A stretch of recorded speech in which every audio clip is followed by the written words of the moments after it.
Muchas gracias por acompañarnos. La Fundación recibe hoy a Liliana Irigoyen, poetisa y narradora, quien presenta su libro Tuya es la noche, un título que abraza en cierta forma, ya lo van a ver, todo el contenido de esta obra. Liliana es una amiga de la casa. La Fundación viene trazando con ella un camino juntos desde hace muchos años. Su ciclo sobre mitología El ladrón de fuego en la onda digital y sus publicaciones en Contratapa, entre otros, han sido excusas para el trabajo en conjunto. La presentación estará a cargo de Andrés Echevarría, dramaturgo, poeta y ensayista, y de María Simón, ex ministra de Educación y Cultura, la cual también forma parte de la gran familia Chacos, dado que es integrante del Comité de Honor de la Fundación. Serán todos bienvenidos. Muchas gracias.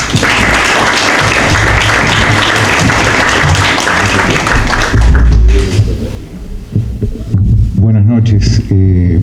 Contento y agradecido por la oportunidad de hablar del libro de Liliana Irigoyen que presentamos hoy. Agradecido también con la Fundación y con la posibilidad de estar en este precioso espacio que recuerdo haber estado alguna vez con alguna otra actividad. En particular, yo recordaba la presentación de un libro parecido a La Noche de Jorge Arbeleche, también acá. Yo pensaba, cuando me llegó en PDF el libro de Liliana, la presentación fue un libro que me gustó por varias razones, que voy a tratar de transmitirlas, ¿no?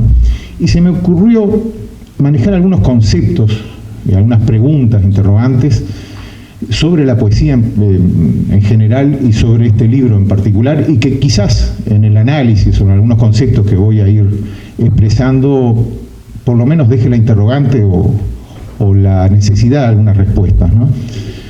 Lo primero que yo siempre me pregunto, en realidad en algunas charlas siempre propongo y en los talleres también, ¿para qué sirve la poesía, no? Y yo sé que hay algunos poetas que se enojan con esto de que ¿por qué? ¿Para qué explicar para qué sirve la poesía, no? Si está en ese lado al costado del sistema, si quizás no necesite explicación por sí mismo, ¿no? Porque la poesía ya es una propuesta y ni siquiera la poesía tiene un vínculo directo con la palabra escrita. Un concepto poético puede existir en un paisaje, en una vivencia, pero la palabra escrita, la poesía escrita, ¿para qué sirve? Y a mí se me ocurre como una respuesta lógica, inmediata, que la poesía, la palabra escrita en forma de poesía, intenta vencer la pobreza del lenguaje, ¿no? Porque tenemos un lenguaje que es limitado, un lenguaje que nació para advertir un peligro, para conseguir alimento, pero cuando perdemos un amor, cuando nos sentimos particularmente felices por algo, cuando hay algo que a nosotros nos sacude, no encontramos palabras. Y el vocabulario mundano, diario, está cargado de conceptos de la retórica de la poesía para tratar de decir cosas que el lenguaje no alcanza a decir. Me rompiste el corazón, por ejemplo, sos lo más grande que hay. En ese momento, si nos pusiéramos a explicar, no, tengo una sensación como de ahogo y hueco, y cuando quiero hablar me mandan al médico, quizás porque tengo asma. Pero la poesía explica esos momentos trascendentes, ¿no? Para los cuales el lenguaje es limitado. Entonces la poesía utiliza todos los elementos de la retórica. Por ejemplo, y aquí empiezo con el hermoso libro de Liliana Irigoyen, cuando vemos el nacimiento y la muerte frente a nosotros, ¿no? Cuando nos nace una nieta o fallece nuestro padre, o tenemos ese movimiento emocional que nos cruza por delante, y es inevitable, es absolutamente inevitable que se nos cruce por delante esas movidas emocionales que tenemos todo el tiempo, de alegría y fracasos, ¿no? Ahí está la poesía, porque la poesía es un ejercicio antisistémico, absolutamente, al encontrar esas palabras. Yo siempre digo que el sistema nos arregla la vida, pero no le importa cómo estamos emocionalmente. Un ómnibus, un autobús, nos lleva y nos trae, en mi caso, de Maldonado para acá o de Maldonado para allá, pero ese autobús no le importa si yo voy deprimido, si yo soy alegre, si algo me ha ocurrido a nivel afectivo y emocional. Entonces la poesía es ese lugar donde nosotros encontramos un abrazo, un refugio, una respuesta que de otra manera no la encontramos, porque, y ahí uno de los conceptos, el único espejo que tenemos para la afectividad y la emoción, no tenemos más espejo que el arte y la literatura. No existe otro espejo. Todo lo demás deriva de la ciencia y todo lo demás puede ser interpretado desde un punto de vista afectivo y emocional, pero en todo caso le estamos confiriendo una potestad poética cuando vemos la luna más allá de su funcionalidad de alumbrarnos, ¿no? o la funcionalidad que puede ejercer, digamos, sobre las mareas, sobre todo la luna cuando se convierte en un símbolo protector, empieza a recibir nuestra transferencia de afectividad y de emoción, empieza a convertirse en un hecho poético, ¿no? Otra pregunta, o sea, acá el libro de Lilian Irigoyen logra a través de la poesía interpretar circunstancias de su vida personal donde hay nacimientos y muertes, y solamente la poesía podría interpretar ese momento. Ustedes dicen, narrativa, nosotros podríamos en un cuento llegar a lo mismo, pero para cargarla de emoción también la narrativa, que es muy posterior a la poesía, se sirve de la poesía. O sea, recordemos que no hace tanto que existe el concepto de literatura y de narrativa como la conocemos ahora. La poesía nos acompañó la mayor parte de nuestra existencia como humanos, ¿no? El otro concepto, ¿por qué la mayoría de las obras habla desde el dolor? Ese es otro concepto. O sea, me encuentro con un libro donde hay un nacimiento, hay un momento fuerte, emocional y afectivo, pero el dolor en esa noche que propone Lilian Irigoyen está presente, ese vacío existencial, ese misterio de a dónde vamos, qué pasa, o sea, qué recogemos de todo esto que vivimos, ¿no? Y yo creo que la mayoría de las obras habla desde el dolor por la necesidad que tenemos nosotros de enfrentar el dolor de otra manera. Yo lo he dicho algunas veces que es como mirar una cicatriz. Nos ocurrió algo, perdimos algo importante en nuestra vida, vemos la cicatriz, si logramos transformar esa cicatriz en un tatuaje, si lo podemos ver como un dibujo hermoso, podemos leer un hermoso poema, ver una hermosa película que nos hable de dolor. Ana Karenina empieza con un suicidio, termina con un suicidio y nos muestra lo que significa una mujer en el siglo XIX frente a un montón de actitudes que tenía una sociedad, ¿no? Y es doloroso, pero lo leemos en un hermosísimo libro. Cuando leemos el libro de Lilian Irigoyen, nosotros nos encontramos con el misterio del dolor, de la noche, de la ausencia, de esas interrogantes que aparecen en algunos versos con mucha profundidad. Y estamos transformando una circunstancia en las cuales no sabemos nada, o sea, sobre lo que ocurre después, ese misterio posterior a la muerte, las pérdidas, los alejamientos, traducidos en poesía directamente, o sea, transformados en un hermoso poema por el cual podemos mirar de frente el dolor, o las dificultades, o aquellas cosas adversas. El arte, como dijimos, y la literatura son los únicos espejos para nuestras emociones y afectividad. Todo tiene una representación metafórica y simbólica. Todo, absolutamente, en la literatura tiene una representación simbólica y metafórica. Nosotros, si leemos una novela sobre un hombre que sube una montaña, nosotros por ahí no somos alpinistas ni nos interesa la circunstancia del hombre que es, pero nos emociona porque lo que nos está mostrando el libro es una lucha contra las adversidades, nos está mostrando circunstancias en las cuales nosotros recreamos en nuestra memoria afectiva y emocional lo que significa luchar contra unas adversidades, a veces quedar derrotados, a veces triunfar. En el libro de Lilian Irigoyen, ese tránsito por la noche, que incluso algo que me parece muy hermoso porque presenta un instante de reflexión. El libro de por sí es un diálogo introspectivo consigo mismo, y hay un ir hacia adentro para buscarse y muchas veces encontrarse esas respuestas, ¿no? Pero sin embargo, esa quietud que propone el libro también es movimiento, porque incluso está en el índice, las 4 partes dice: tuya, tarde, crepúsculo, será la noche. O sea, hay un viaje constante comienza con un poema dedicado a Macarena, justamente es el nacimiento que va hacia la noche, que va hacia la noche cerrada, misteriosa, ¿no? mi nieta te miro, mi pequeña, y te hablo de los astros. Parece una imagen positiva. Cuando yo empecé a leer el libro, digo, interesante, está buscando o propone algo, una visión muy positiva, no tan común, porque, como dijimos, es más común hablar desde el dolor. Pero claro, eso a su vez hace más dramática la noche después, porque partimos de un nacimiento, de un comienzo, que después se convierte en todas las interrogantes, porque es más dramático aún la contraposición entre lo hermoso y aquello que no lo es tanto. Entre el nacimiento, esa contraposición del nacer y el morir, ¿no? Esa circunstancia en la cual nosotros hacemos un viaje y en el cual en determinados años se nos da la posibilidad de aclarar un montón de dudas existenciales y que la literatura está reflejando de forma constante, ¿no? Hay algo que a mí me parece interesantísimo también, dentro de esa simbología, cada uno elige cuál es el símbolo que nos va a representar, ¿no? ¿Y por qué el símbolo de la luna y de la noche? La luna está muy asociada a los poetas, a los pensadores, a los soñadores, si me pongo un poco más a un lugar común, ¿no? El sol, lo ha dicho algún otro poeta, no lo digo yo, pero a mí me gusta mucho ese concepto, es un concepto lafordiano absolutamente, es un policía. O sea, es un policía que nos va todo el tiempo vigilando, a ver, te levantaste a trabajar, ¿qué está haciendo esta parejita en la plaza? ¿Por qué está ahí? ¿Por qué no se fue a estudiar? El policía nos va marcando, a ver, tenés que ir a trabajar, tenés que cumplir. El sol es el policía del sistema, que nos obliga a tener una conducta social absolutamente adaptada. La noche no, la noche es la confidente, la noche no cuenta nada, ¿no? Y eso está bárbaro, que la noche no cuente nada. La luna es confidente, la luna no corre a los amantes, no espanta a los solitarios, no asusta a los poetas, ¿no? Por eso es un refugio de un pensamiento absolutamente antisistémico.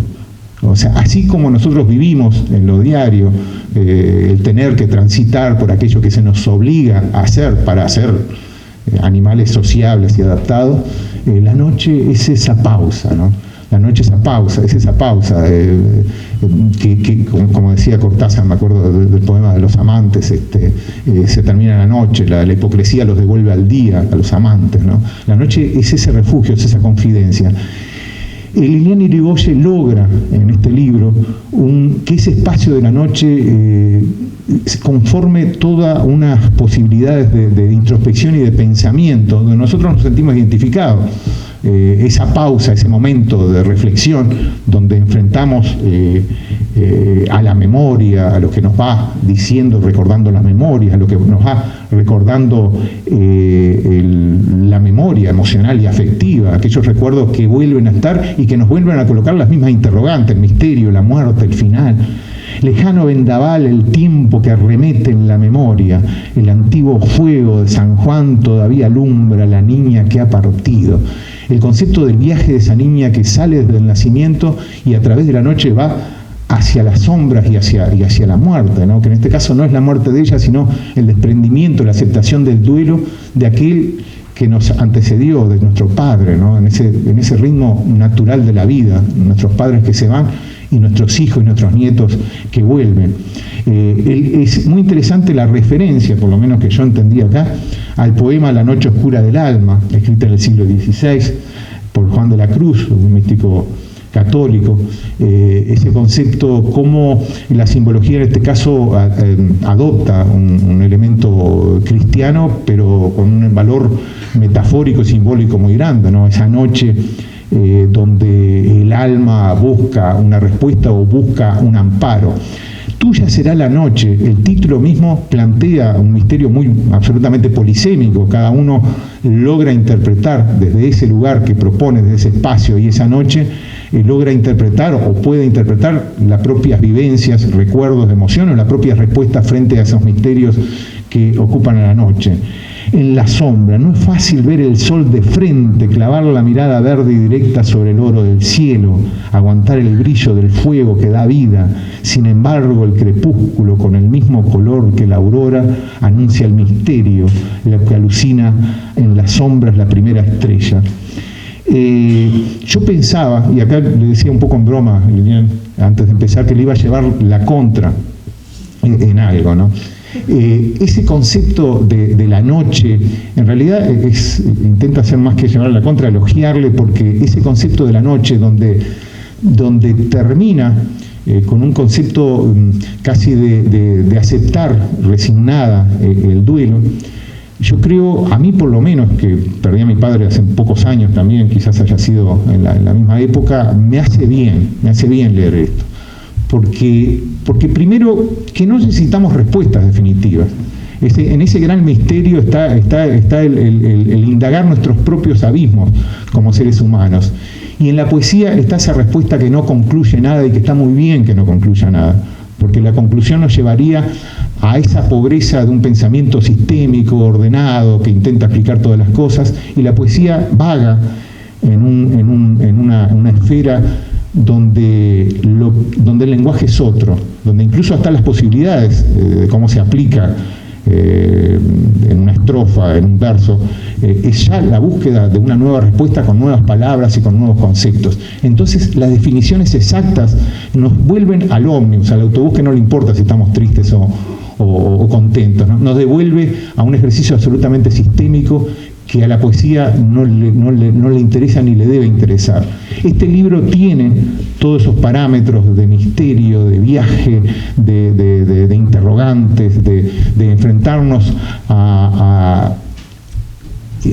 leyendo los conceptos de Liliana Irigoyen, nos enfrenta a nuestros propios temores y a nuestras propias interrogantes, dejándonos en ese lugar donde va a ser muy difícil que resolvamos los temas existenciales tan profundos, pero haciéndonos sentir mejor, porque nos sentimos parte de vuelta de un diálogo que nos acompaña y que nos coloca en el universo de la poesía, donde ese nuevo lenguaje nos va a hablar y nos va a decir cosas que siempre nos van a hacer mejor, nos van a dejar en un lugar.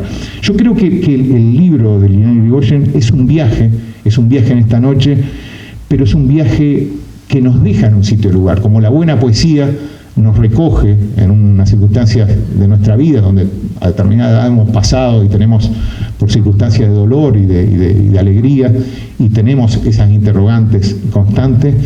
Nos lleva en ese viaje, nos acompaña, nos abraza. El libro nos dice que está junto con nosotros, que sentimos igual, que esos misterios de la vida van a estar presentes, que están presentes y por suerte son atendidos por la poesía, y nos deja definitivamente en un lugar un lugar mejor. El drama del tiempo, lo intangible, inefable, corre el río, ruge la corriente golpeando la roca, desgasta la piedra su fuerza, sin embargo el agua se escurre entre los dedos, huye del huesco de mi mano y se mezcla de nuevo en el río como si nunca mi piel la hubiera tocado. El concepto del tiempo está constante, está presente de forma constante en el libro. El tiempo ha sido una de las grandes interrogantes de la poesía en general. Yo creo, al igual que Octavio Paz o Borges, que quien entendiera el tiempo podría entender a Dios. O sea, el Dios es los dioses, decía Octavio Paz, porque claro, los dioses son los únicos que no conocen el tiempo, el correr del tiempo, ¿no? De alguna manera es el único concepto que logra colocar el tiempo en un instante. A nosotros nos resulta imposible entender el tiempo, ¿no? No podemos concebirlo, porque yo comienzo a decir una frase y ya es pasado, el presente no existe, porque no logro localizar un instante preciso que puedo decir este es el presente, y el futuro lo desconozco, ¿no? O sea, en definitiva, esas interrogantes nos colocan. Alguna vez leí que el pueblo aymara concebía al revés que nosotros, no el pasado para atrás y el futuro para adelante, sino el futuro para atrás y el presente y el pasado para adelante. Eso es menos dramático de lo que nos pasa a nosotros, porque si estamos viendo lo que ya pasó, estamos recogiendo lo aprendido. Y realmente lo que está en nuestra espalda es el futuro, porque no lo conocemos, pero nuestra civilización siempre está anhelante de saber qué va a ocurrir.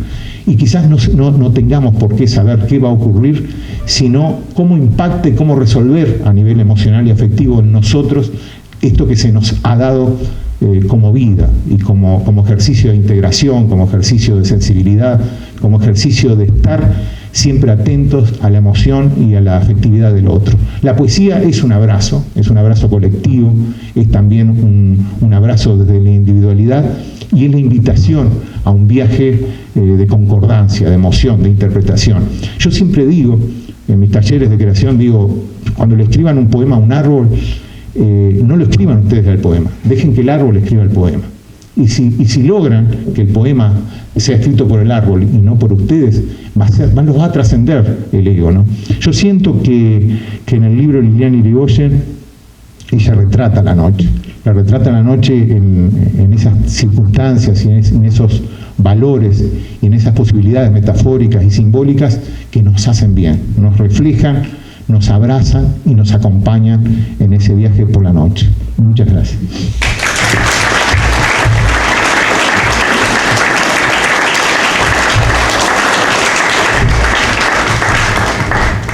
Buenas noches, gracias por invitarme. Yo también empecé preguntándome, primera pregunta, ¿qué es eso de presentar un libro? Yo creo que presentar un libro es sobre todo ser un primer lector, y en ese sentido lo considero un honor. Me lo ofrecen para leer como entre los primeros lectores. Primero, pero entre los primeros lectores. Y dar a la gente ganas de leerlo, suscitar interés, suscitar apetencia por leer un libro, cosa que siempre es buena y es linda, sobre todo, por supuesto, cuando los libros son buenos.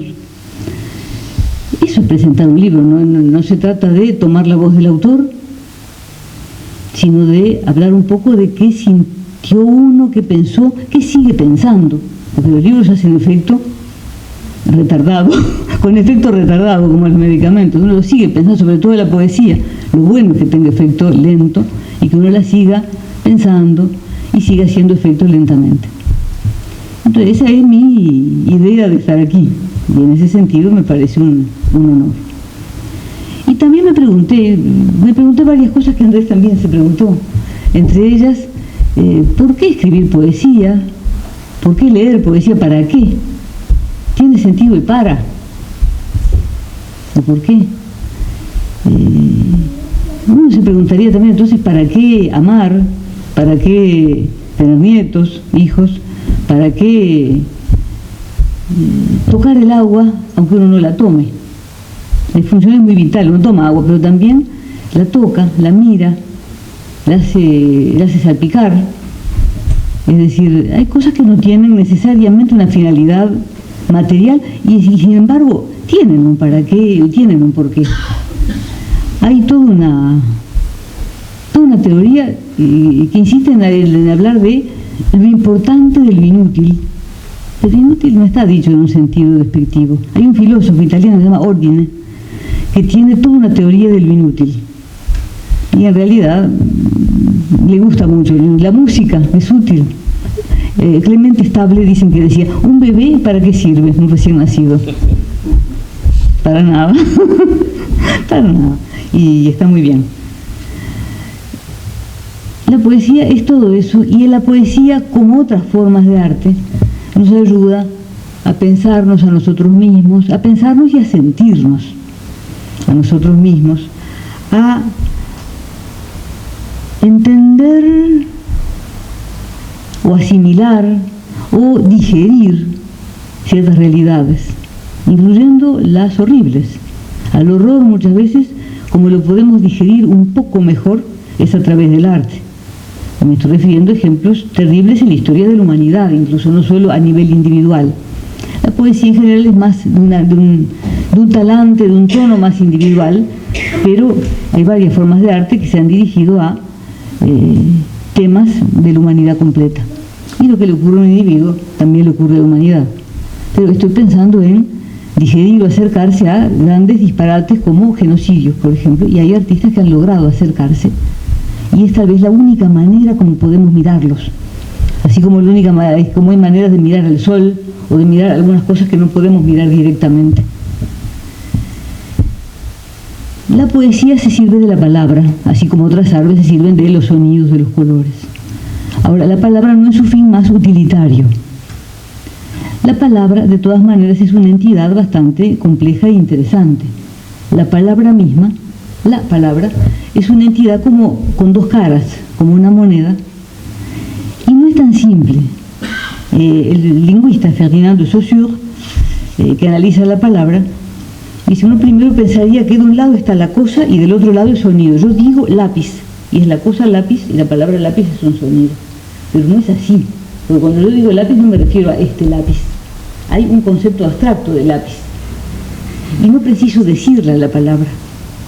Entonces lo que está en las caras de la moneda esa ya no es la cosa y el sonido, es lo que es el concepto, que ya es bastante más difícil de definir que la cosa, y lo que él llama la imagen acústica, que es la huella que nos queda a nosotros de la palabra, aunque no la digamos, aunque no la leamos. La palabra está.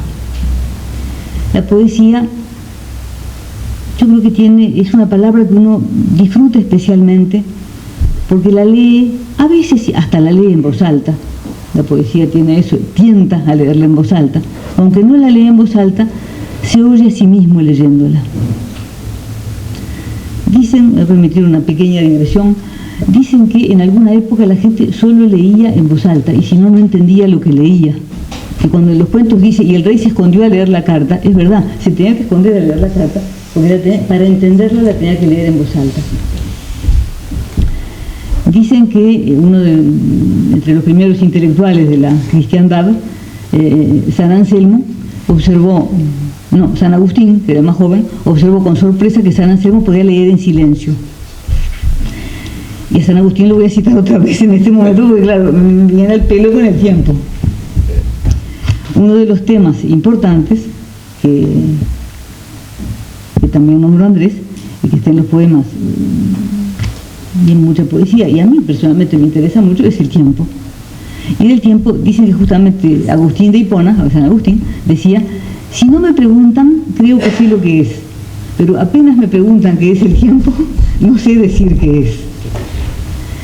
Esos conceptos así vagos, justamente la poesía ayuda a transmitirlos, a ponerles un cauce o a transmitir qué siente otro frente a esa entidad tan difícil de asir.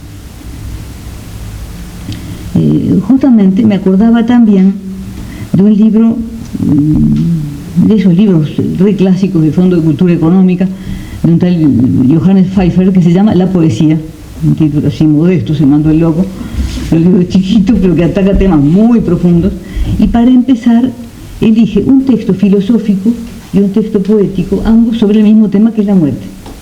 El filósofo Heidegger y el poeta, ahora no me acuerdo bien quién es. Él dice, la palabra es muy profunda en ambos y muy respetable. No es que una palabra sea utilitaria, ni la palabra que usamos para, no sé, para una cosa material, para escribir la lista del almacén. También es una palabra importante la de la poesía, digo la de la filosofía. Pero es de otra manera. La filosofía trata de afilar bien las palabras para que traten de definir lo más precisamente posible un concepto.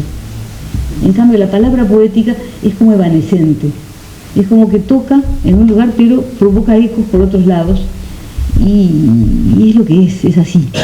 Este libro es particularmente evanescente en ese sentido, y esto es un elogio. Las dos palabras son importantes, buenas, interesantísimas, pero aborda las cosas, yo creo que Andrés también se refiere a eso, de una manera mucho más evanescente, es la palabra que me sale, como abarcativa, como que trae y provoca ecos en distintos lugares de nuestra mente, de nuestra sensibilidad.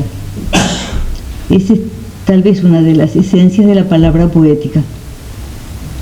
Algunos poemas son más rítmicos, si bien el formato es esencialmente libre. Por ejemplo, uno llama rápido y lento, que bueno, el título mismo lo dice, pero el poema mismo es un poema como muy rítmico, como uno lo lee en silencio, tiene su canto.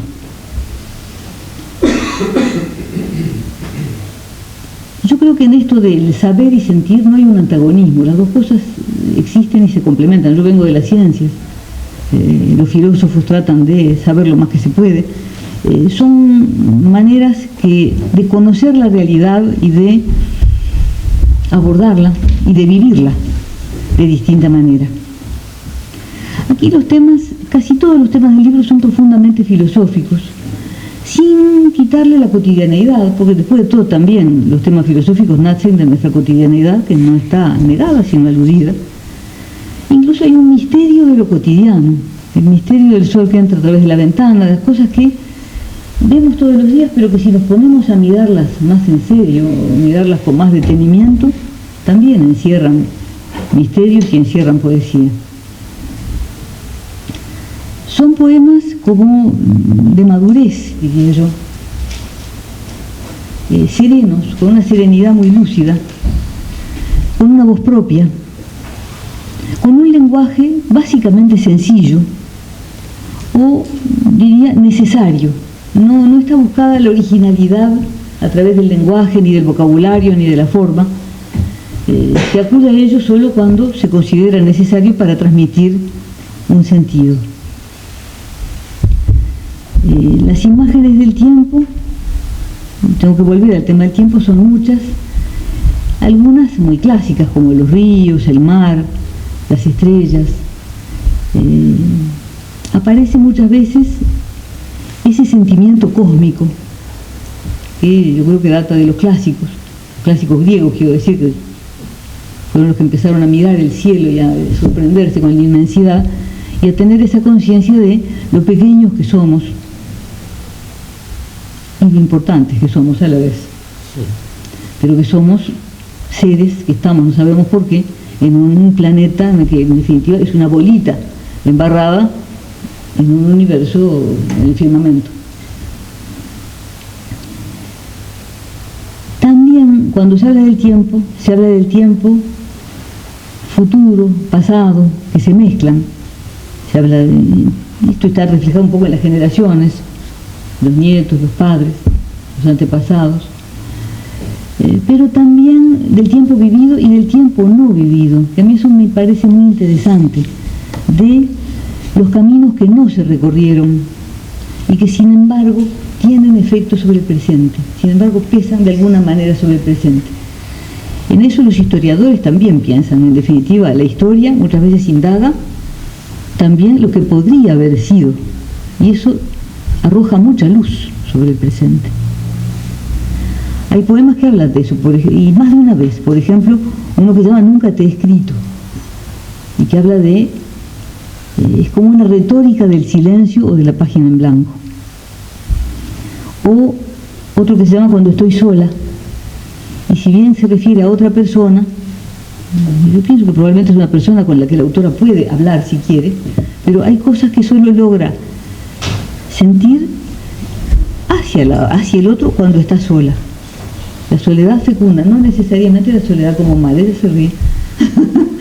Debe ser o que le evoqué o que le ríe. Pero yo hablo de lo que suscitó en mí.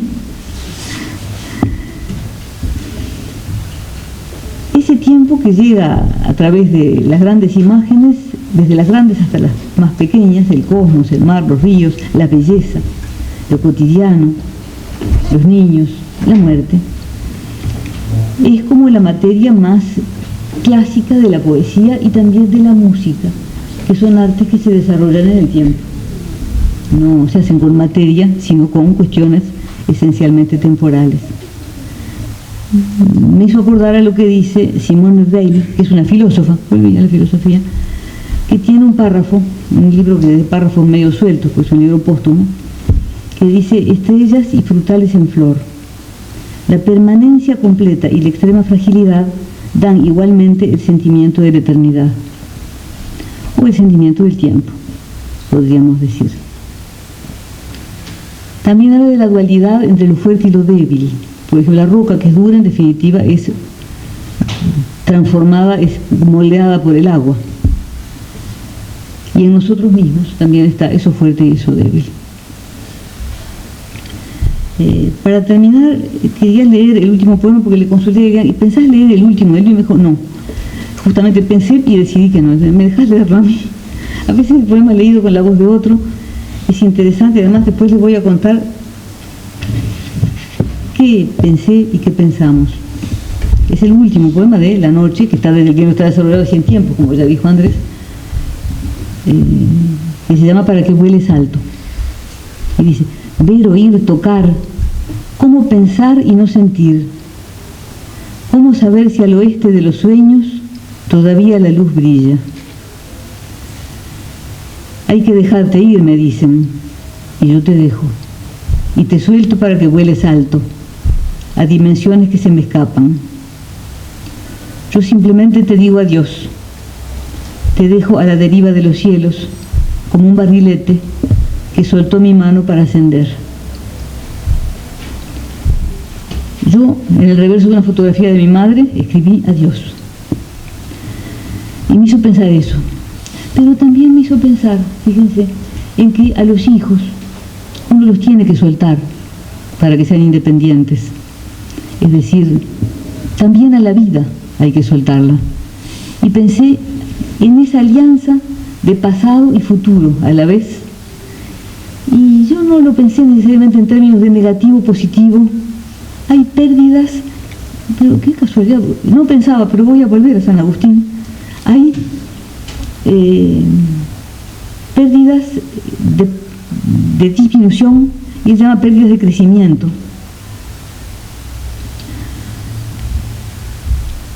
Porque también somos más grandes a través de ellas. Y en ese sentido la independencia, por ejemplo.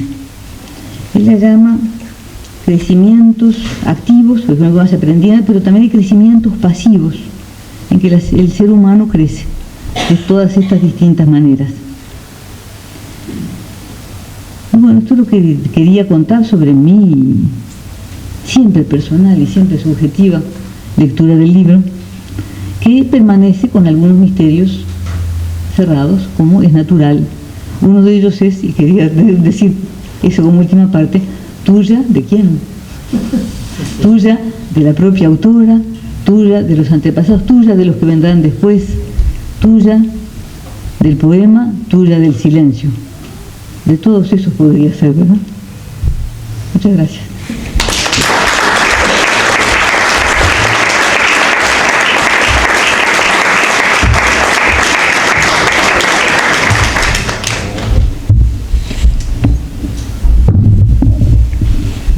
Bueno, ahora me tocó a mí. Yo voy a hablar poco porque a mí no me gusta hablar mucho. Creo que el libro ya habla ya dice lo que tiene que decir. Tengo que darle gracias a Andrés por su precisa visión de lo que está escrito, y a María por esa amplitud impresionante de lo que puede o no despertar unas letras. Tengo que darle gracias a la gente que está, a Germán, a Daniel, a todos, a los que están en persona y a los que están y me hablaron con el corazón. Y como soy, como diría, hija literaria de un taller literario, quiero sobre todo darle las gracias a un taller, al taller de Rubén Dalva, el taller que coordina Laura Marauda, que hoy no pudo estar, pero que espero que le hagan llegar un abrazo de mi parte, que fue más o menos el que me dio la vida a las letras, ¿no? Y como se dice, a veces se dice que publicar un libro es como dar la vida, es lo mismo que dar a luz un hijo, que yo no estoy tan de acuerdo, ¿no? Que como Pablo y Germán, que son mis hijos, no hay nada, porque ellos se pueden tocar, besar, abrazar, y el amor que voy a tener por ellos y que tengo por ellos siempre va a ser lineal, tanto desde su primer bajido hasta el último mío. Pero sí creo que la publicación de un libro tiene que ver con la vida, ¿no? Sobre todo un libro de poesía, porque el yo lírico nunca puede ser impostado en un libro de poesía. Uno tiene que ser sincero, poner lo que siente, volcar lo que vive y transmitir. Y la empatía se da entre el lector y el autor solo si hay sinceridad. Y por eso yo digo que publicar un libro para mí es una metáfora, pero me parece que para mí es completa. Es como dar a conocer el genoma personal, porque en cada verso, los versos, dan idea de la secuencia del ADN que que implica ese genoma, ¿no? Cada verso es un código que debe descifrarse y que el escritor o el poeta vuelca en el libro y ve la luz. Y no solo implica lo que el genoma, lo que tenemos de la especie adentro nuestro, sino lo que volcamos a la vida, al exterior, lo que el otro recibe, lo que el otro ingiere, asimila, absorbe y también después vuelca al exterior. Por eso yo creo que ese código, que ese genoma que significa un libro escrito, contiene nuestro material genético de alguna manera. Y por lo tanto en ese libro que ve la luz, se encuentra toda la información necesaria. Por lo tanto me voy a dedicar hoy simplemente ahora a leer 5 poemas, porque en el libro está todo lo que se puede saber.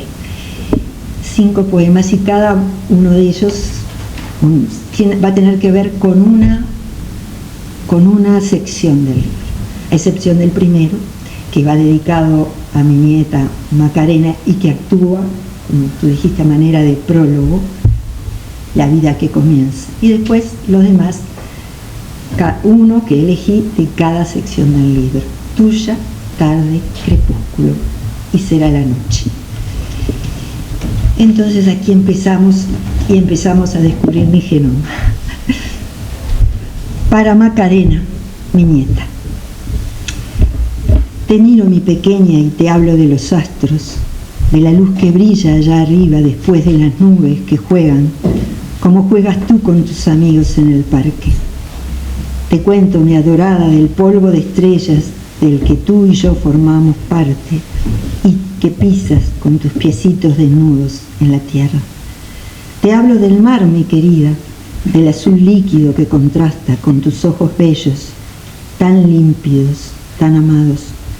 Y me pregunto si sabes, si acaso intuyes con tu forma extraordinaria de comprender cada cosa, cuántos eones, cuántos cósmicos silencios debieron transcurrir antes de que yo descubriera finalmente lo que el amor es.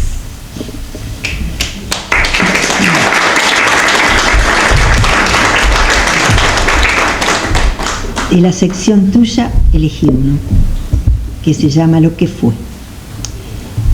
El perfume de una rosa marchita, el ladrido de un perro que ya no respira, la humedad de un beso hace tiempo reseco, la foto que en silencio resume una época, el gusto de una fruta hace tanto digerida, el poder de lo efímero, lo que estuvo y se fue, tu roce insignificante marcando un surco indeleble, la tierra todavía mojada que mamá regaba incansable con el horizonte sobre sus hombros, el espíritu inefable de mi padre llenando de fuego la risa, la luz de la vida cuando el sol se abre paso, la belleza de la noche todavía invicta, luminosa y oscura, resumiendo lo que es, lo que fue, lo que será, un ovillo misterioso de estrellas que viaja desde el infinito para envolver a la tierra.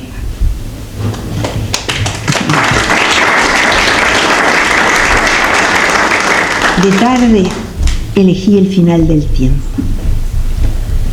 Atesoro la roca, la forma indecente del tiempo al final del camino, y se van los años sin saber qué queda de la procesión hacia el olvidado santuario. Destruida la lluvia cada día, estrellado el cielo en nebulosas, viene a la memoria el olor, el fuego en destellos ambarinos de un Dios perdido entre columnas que se caen. Desde este pórtico donde se reza, pisadas de antaño regresan un instante y parten después, como fantasmas blancos y difusos, hacia su ruina.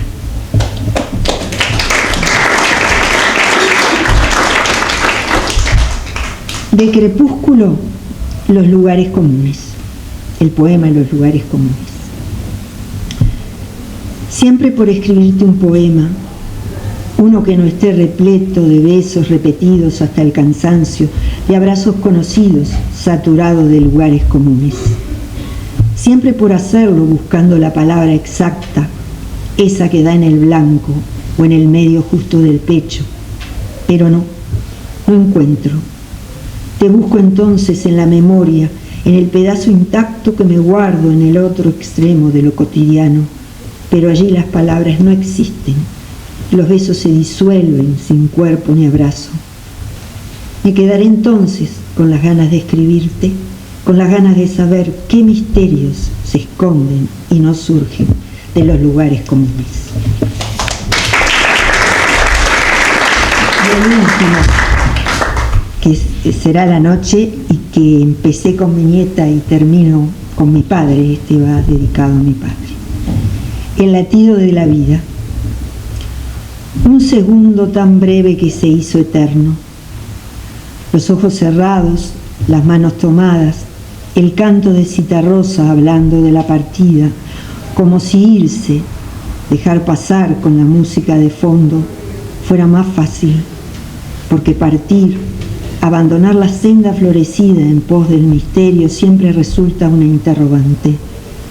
Sin embargo, lo decidiste en un segundo, tan breve que se hizo eterno. La puerta imaginaria se abrió de par en par y el sueño se volvió profundo, inefable. Todas las noches sin luna palpitaron en tu frente. El blanco latido de la vida no tuvo espacio entre tanta sombra y huyó alto, muy alto, hasta escuchar el canto luminoso de otros dioses.